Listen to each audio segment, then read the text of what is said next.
आपको क्या लगता है अभी क्या रेशियो चल रहा है रिजेक्शन का, and is it easy to get a visa of Canada right now at present? Hey guys, hello and welcome back to yet another video of mine. आज है 2 मार्च और मैं आज अपना वीज़ा फाइल करने आई हूँ to Sanjana ma'am, Sanjana Rai ma'am. She is a senior counselor at Versatile Academy. I live in Nashik city.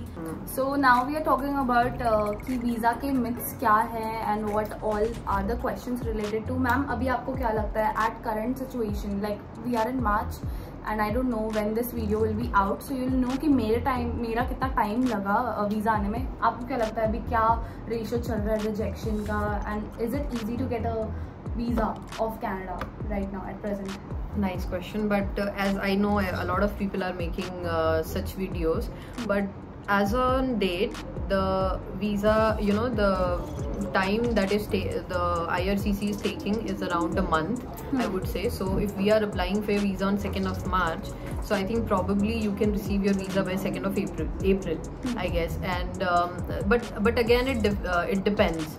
Sometimes the students are getting the visa in 20-25 days also. Right. So as on date you cannot tell that my visa is gonna come in this particular time. And refusal rate also is also very high. Everybody knows it that Canada visa refusal rate is very high, and non-SDS very high rate. So try to file your visa in SDS category only. So I think that is something that I would tell everybody. And yes, visa rejection rate is high, but the turnaround time is a month, you can say, as on date. And what about do you think कुछ बच्चों को लगता है कि you know we don't have a strong background, family background हमारा strong नहीं है.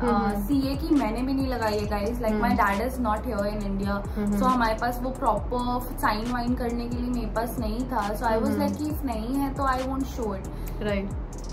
So do you think कि वैसे भी मैंने केसेस देखे हैं, और आपको क्या लगता है कि ऐसा myths है right ये कि? Absolutely it is, because see there was a time when we were not even adding SOPs, we were not even adding CA report, affidavit, ITR, nothing. So there was nothing mandatory before also, and it is not mandatory now as well. So it is not like that if you're not adding the CA report you'll get a visa refusal. So don't get into that.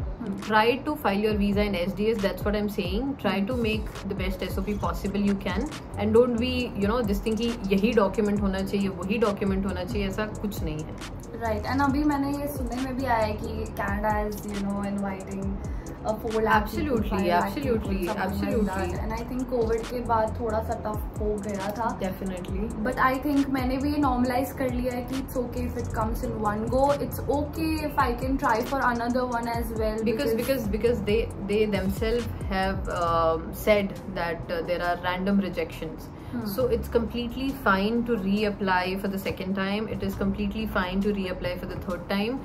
So don't be scared, and just go ahead with whatever your counselor feels the best for you, and don't get into 10,000 में SOP बनाएंगे और 15,000 में SOP बनाएंगे. Don't get into that. So in fact मैंने भी अपना SOP यहाँ से ही करवाया है. There were some other recommendations as well, but I think अगर आपने अपनी थोड़ी रिसर्च की है, अगर आपने अपनी रिसर्च की है कि कैसा जनरली एक SOP अच्छा दिखता है, so मैंने भी अपने पॉइंट्स जस्ट अपने हिसाब से करवा के थोड़े से recheck, and let's see how this goes. Absolutely. Let's hope for the best for Manvi Gangwani. Yeah, so I'm really happy with her consultancy services. You can contact this number if you want anything. अगर आपके शहर में वो सब सुविधाएं नहीं है, अगर आपके पास इतने नहीं है कि आपको जेन्युइन कोई नहीं मिल रहा है, so you can definitely reach out them. And thank you so much for watching this video till now. Thank you so much, ma'am, for sharing this genuine information with us. So thank you so much guys. बने रहिए and subscribe to my channel, and see you soon in my next vlogs. Bye.